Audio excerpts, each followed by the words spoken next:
नमस्कार दोस्तों। तो आज हम आपके लाए हैं पर्यावरण अध्ययन का यानी इन्वायरमेंटल स्टडीज़ का सिलेबस लाए हैं, ठीक है, जो कि बहुत ही इम्पोर्टेंट है। तो जैसे कि सेमेस्टर 1 जिसका सर 24 से 28 है, उसका एग्ज़ाम का डेट आ गया है। नेक्स्ट महीने से आप लोगों का एग्ज़ाम है, इसीलिए आप लोग अपना तैयारी में लग जाएं। तो चलिए हम बढ़ते हैं सिलेबस की ओर, ठीक है। पर्यावरण अध्ययन का देखिए, इसमें यूनिट 1 में क्या पढ़ना है आपको। देखिए, यूनिट 1 में आपको पढ़ना है पर्यावरण अध्ययन का परिचय बारे में पढ़ना है। जैसे कि आपको पर्यावरण अध्ययन की परिभाषा पढ़ना है, इनके उद्देश्य, इनका महत्व पढ़ना है, और उसी में पढ़ना है आपको मानव पर्यावरण के मध्य अंत क्रिया के बारे में पढ़ना है, ठीक है। फिर पर्यावरण समस्या की समाधान हेतु दृष्टिकोण पढ़ना है कि पर्यावरण को समस्या को कैसे बचाएं, ठीक है। फिर क्या समस्या है, ठीक है, क्या उसका समाधान करें, ठीक है। ये सब आपको यूनिट 1 में पढ़ना है, ठीक है। यूनिट 2 में देखिए क्या पढ़ना है। यूनिट 2 में आपको पर्यावरण के घटक एवं पारिस्थितिकी तंत्र पढ़ना है, ठीक है। इकोसिस्टम के बारे में पढ़ना है, पर्यावरण घटक और पारिस्थितिकी तंत्र के बारे में पढ़ना है। जैसे कि पर्यावरण घटक में आपको पढ़ना है वायुमंडल के बारे में, जलमंडल, स्थलमंडल, जीवमंडल, साधारणता, ठीक है, सतत विकास की अवधारणा, ठीक है। पर्यावरण के घटक के बारे में सब पढ़ना है, ठीक है। नेक्स्ट देखिए क्या है कि अब आगे क्या पढ़ना है कि अब इकोसिस्टम यानी कि पारिस्थितिकी तंत्र के बारे में आपको क्या पढ़ना है कि इनका परिभाषा पढ़ना है, क्या इनका अवधारणा है। फिर आपको जैविक अजैविक घटक पढ़ना है, ठीक है। जैविक अजैविक घटक पढ़ना है। फिर इनका कार्य पढ़ना है, इकोसिस्टम का कार्य क्या वो पढ़ना है, ठीक है। फिर उसका आगे देखिए क्या है, उसका आगे है कि खाद्य श्रृंखला क्या है, ठीक है, खाद्य जाल क्या है, पारिस्थितिकी उत्तराधिकार क्या है, ठीक है, ये सब क्या है उसमें आपको पढ़ना है।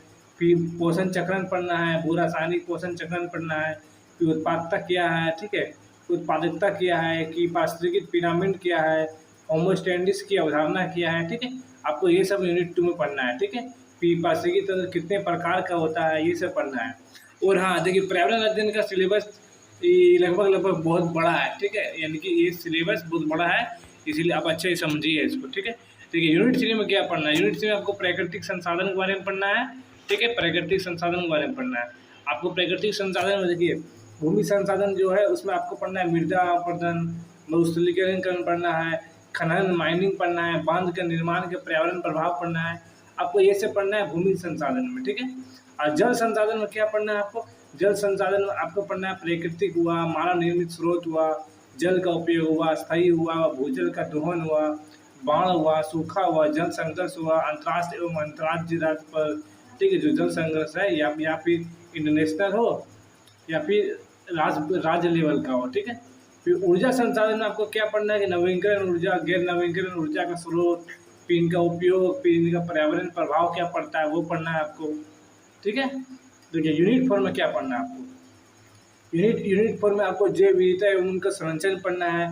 जैसे कि उसका अंदर पढ़ना है आपको जैव विविधता का परिभाषा, उनका स्तर, जैव विविधता यानी हॉटस्पॉट क्षेत्र पढ़ना है कि भारत की स्थानिक एवं लुप्त प्रजातियां क्या है वो पढ़ना है। फिर IUCN की रेड लिस्ट के बारे में पढ़ना है आपको, उनके श्रेणी में कौन कौन से जानवर है वो पढ़ना है आपको, ठीक है। फिर उसका अंदर जैव विविधता खतरा क्या है वो पढ़ना है, संरक्षण रणनीति क्या है उनका, ठीक है। फिर उसका अंदर राष्ट्रीय उद्यान, वन जीव अभयारण्य, जीव मंडल क्षेत्र, ठीक है, चिड़ियाघर, जीन बैंक, एक्स संरक्षण, ये सब आपको पढ़ना है, ठीक है। जैविक संकेतक भी पढ़ना है आपको। यूनिट 5 में देखिए क्या पढ़ना है आपको। यूनिट 5 में आपको पढ़ना है प्रदूषण के प्रकार पढ़ना है, इनके कारण पढ़ना है, इनके प्रभाव पढ़ना है, वायु पढ़ना है, जल पढ़ना है, मृदा पढ़ना है, ध्वनि प्रदूषण पढ़ना है, परमाणु प्रदूषण पढ़ना है, मानव स्वास्थ्य पर प्रभाव पढ़ना है पर्यावरण प्रदूषण का, ठीक है। सल्फर नियंत्रण पढ़ना है आपको, ठोस अपशिष्ट प्रबंधन पढ़ना है आपको, ठीक है।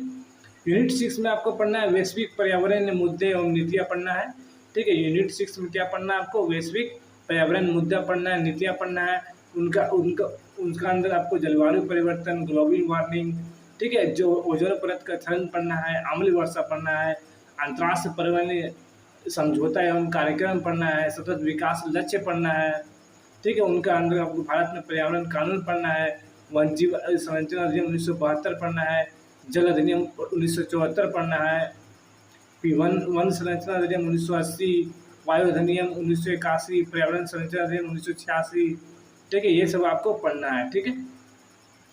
यूनिट 7 में क्या पढ़ना है आपको? यूनिट 7 में पर्यावरण पारिस्थितिकी पढ़ना है, ये पढ़ना है, झारखंड राज्य के संदर्भ में पढ़ना है, ठीक है। उनका भौगोलिक विशेषता पढ़ना है, जैसे कि मिट्टी झारखंड का, जलवायु झारखंड का, नदी, झीलें, वनस्पति, जीव, फिर राष्ट्रीय उद्यान, वन जीव अभयारण्य, सब झारखंड का, स्पेशल झारखंड के संदर्भ में पढ़ना है, ठीक है। उसका आगे देखिए क्या है, उनका आगे झारखंड के संदर्भ में पढ़ना है कि झारखंड राज्य के वन संरक्षण नीति कार्यक्रम, उद्योग, पर्यावरण का प्रभाव, कि बड़े उद्योग, लो इस्पात उद्योग, खनन उद्योग, रसायन उद्योग, सीमेंट, कृषि आधारित, ऑटोमेटिव, ठीक है, हथकरघा, ठीक है, लो स्टोनिस्ट, झारखंड के खनिज के प्रोफाइल पढ़ना है आपको, जैसे कि पर्यटन स्थल पढ़ना है, हिल स्टेशन, झरना, जल स्थल, धार्मिक जातीय पर्यटन स्थल, ठीक है, जसवंतु कानून स्थल पढ़ना है, ठीक है। इस प्रकार हमारा आज का वीडियो जो कि पर्यावरण अध्ययन का सिलेबस था वो हम पढ़ाएं, ठीक है।